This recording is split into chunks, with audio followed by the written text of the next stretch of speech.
को हम बोलते हैं सीआरई, केमिकल रिएक्शन इंजीनियरिंग। बहुत ही इंपॉर्टेंट जो क्वेश्चन है। बहुत सारे बच्चे इसमें कंफ्यूज रहते हैं रिएक्टर के बारे में, mixed flow reactor, PFR, CSTR etcetera, batch reactor. मैंने एक नोट्स बनाया था एंड मैंने वो नोट्स आप लोगों को शेयर किया था व्हाट्सएप पे, ग्रुप में अपना जो है। उस ग्रुप में जो नोट्स दिया था मैंने 2 पेज का, वो नोट्स आप पढ़ जाना यार प्लीज़। वो मैंने बहुत मेहनत से गूगल पे सर्च करके, मेरे पास एक केमिकल रिएक्शन इंजीनियरिंग का सीआरई का एक बुक है, उसको पढ़ करके मैं वो नोट्स बनाया था। ठीक है, तो आप प्लीज़ उस नोट्स को पढ़ जाना ताकि ये जो चैप्टर है उसको समझने में आपको मदद मिले। हो सकता है कि मेरा लैंग्वेज मैंने छोटा छोटा लिखा था बिकॉज मैं चाहता था कि एक पेज में, अगर एक एक टॉपिक को एक पेज में लिखते हो और उसी टॉपिक को 2-3 पेज में लिखते हो तो असर पड़ता है। आपको लगेगा एक पेज तो हम आसानी से पढ़ सकते हैं, लेकिन 2-3 पेज पढ़ने से पहले ही आप डिमोरलाइज हो गए, अरे यार 2-3 पेज है कैसे पढ़ें। ठीक है, तो इसलिए मैं चाहता हूँ कि मेरी जो नोट्स है वो छोटा छोटा एक एक पेज पे ही आए। ठीक है, चलो यार वीडियो को शुरू करेंगे। चैनल पर नए होंगे तो लाइक, सब्सक्राइब एंड शेयर करना है। जो भी बच्चे नया ये वीडियो देख रहे हैं, क्योंकि मैं बेसिकली क्या करता हूँ कि मैं 1 घंटे का या 45 मिनट का वीडियो बना करके 5-7 मिनट का वीडियो कट करके उसको यूट्यूब पे डाल देता हूँ ताकि नए लोगों को पता चले कि चैनल पे नया कोर्स चल रहा है। तो जो भी 5-7 मिनट का वीडियो देख रहे हैं, जो नए बच्चे हैं, वो अगर ज्वाइन करना चाहते हैं, कुछ करना नहीं है, 399 रुपीज़ का ये कोर्स है ओपी गुप्ता का। 12 चैप्टर है, 300 क्वेश्चंस रहेगा एक चैप्टर से। एंड इसके साथ में अगर आप नोट्स लेना चाहते हो इंटरव्यू के लिए, वो नोट्स बेसिकली मैं ओपनली बता दूं, उसमें कोई भी वो नहीं है। 249 रुपीज़ का है वो नोट्स। उनके लिए काम करेगा जो थोड़ा एक्सपीरियंस लेवल पे है, जैसे टरबाइन वगैरह चलाए हुए हैं, प्लांट में काम कर रहे हैं।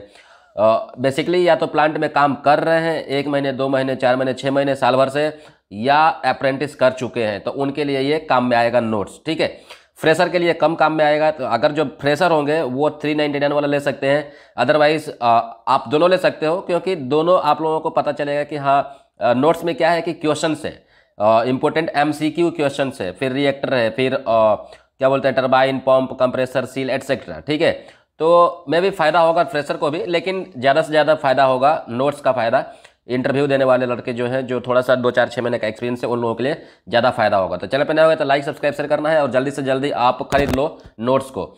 चलो शुरू करेंगे यार। Chemical reaction engineering chapter number कौन सा है, 9 ऑफ क्वेश्चन नंबर 1।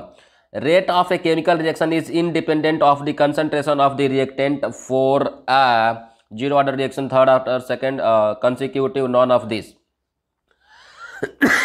अब देखो अपने सीआरई में ना ऑर्डर ऑफ रिएक्शन से, ठीक है, ऑर्डर ऑफ रिएक्शन बोले तो कितने ऑर्डर में आपका कोई रिएक्शन कंप्लीट हो रहा है, उसी को अपने लोग बोलते हैं कि ऑर्डर ऑफ रिएक्शन। एक स्टेप में, 2 स्टेप में, 3 स्टेप में आपका जो प्रोडक्ट बन रहा है वो कितने ऑर्डर में, कितने स्टेप्स में बन रहा है, that is called order of reaction. उसी में आता है रेट ऑफ रिएक्शन। उस रिएक्शन का रेट कितना है, कितनी स्पीड से कोई रिएक्शन हो रहा है, उसको अपने लोग बोलते हैं रेट ऑफ रिएक्शन। ठीक है, तो बेसिकली यहाँ पे पूछा जा रहा है, इसका कुछ फार्मूलेस हैं, कुछ जैसे zero order, first order, second order, third order.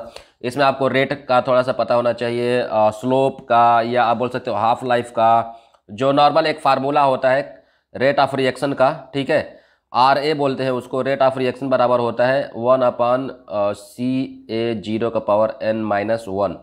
ठीक है, तो ये एक बेसिक फार्मूला होता है। इसमें कभी कभी टाइम भी जोड़ देता है, तो टाइम भी जोड़ सकते हैं। ठीक है, तो ये एक बेसिक फार्मूला होता है। अगर किसी भी क्वेश्चन में आपको पूछा जाता है तो आप बता सकते हो। सेम वैसे ही मैं आगे चल के एक एक क्वेश्चन को आपको कवर करते जाऊँगा। तो यहाँ पर आप देख सकते हो कि पूछ जा रहा है कि rate of reaction is independent the concentration of reactant for a. किस ऑर्डर के लिए रेट ऑफ रिएक्शन कंसंट्रेशन पे, रिएक्टेंट के कंसंट्रेशन पे डिपेंड नहीं करेगा।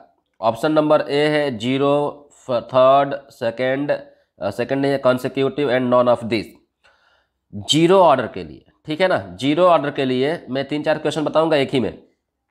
जीरो ऑर्डर के लिए रेट ऑफ रिएक्शन, ध्यान रखना, रेट कंसंट्रेशन पे डिपेंड नहीं करता। अगर हम वहीं पे करें बात फर्स्ट ऑर्डर की, फर्स्ट ऑर्डर के लिए रेट तो कंसंट्रेशन पे डिपेंड करता है, बट आपका क्या बोलते हैं, हाफ लाइफ डिपेंडेंट नहीं करता।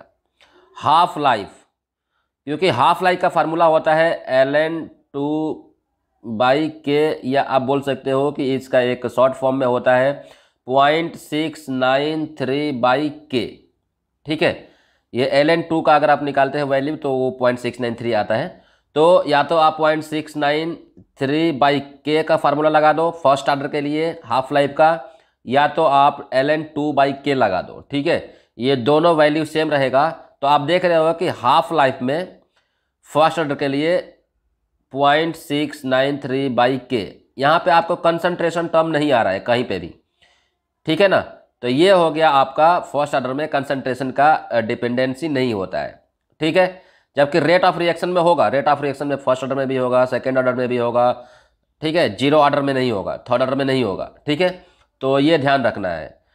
तो ये हो गया आपका कि फर्स्ट ऑर्डर में रेट ऑफ रिएक्शन कंसंट्रेशन पे तो डिपेंड करेगा, सेकेंड ऑर्डर भी करेगा, लेकिन जीरो ऑर्डर नहीं करेगा। अगर बात करें वहीं पे हाफ लाइफ का, तो हाफ लाइफ आपका कंसंट्रेशन पे डिपेंड नहीं करेगा फॉर फर्स्ट ऑर्डर रिएक्शन। ठीक है, हाफ लाइफ फर्स्ट ऑर्डर के लिए डिपेंडेंट नहीं करेगा। तो ये हो गया एक क्वेश्चन में दो। दूसरा एक और पॉइंट आता है, आगे चल के मिलेगा, कि रिएक्शन जो टाइम है ना, अगर आप किसी भी रिएक्टर में रिएक्शन टाइम बढ़ाते हो तो आपका जो प्रोडक्ट का कंसंट्रेशन है, यानी कि जो प्रोडक्ट बनना है, पहले कुछ और बन रहा था, अभी उससे कुछ ज़्यादा बनेगा। ठीक है, तो जो प्रोडक्ट्स कंसंट्रेशन है वो ज़्यादा होगा फॉर जीरो ऑर्डर रिएक्शन। फिर से मैं एक बार रिवाइज कर दे रहा हूँ। जीरो ऑर्डर के लिए दो ऑप्शन है आपके पास में, एक तो rate of reaction. Rate of reaction concentration पे डिपेंड नहीं करता है। ठीक है, दूसरा रेट ऑफ जीरो ऑर्डर में ही है, प्रोडक्ट का कंसंट्रेशन डज नॉट इंक्रीज होगा इफ रिएक्शन टाइम इंक्रीज करोगे फॉर जीरो ऑर्डर रिएक्शन। ठीक है, तो जीरो ऑर्डर के लिए दो चीज़ें हो गया। फर्स्ट ऑर्डर के लिए क्या था? फर्स्ट ऑर्डर के लिए था half life, T half doesn't independent of, does not depend on concentration CA0 बोले तो इनिशियल कंसंट्रेशन, मतलब रिएक्टेंट का कंसंट्रेशन। ठीक है, तो ये हो गया आपके पास में 3-4 क्वेश्चन एक ही क्वेश्चन में मैं बता दिया हूँ। तो आप चाहो तो लिख सकते हो, आप चाहो तो ध्यान में रख सकते हो। ठीक है, क्वेश्चन नंबर 2 पे आते हैं। Which of the following is not a unit of reaction rate? Reaction rate का यूनिट कौन सा नहीं है? मोल्स फॉर्म्ड पर सरफेस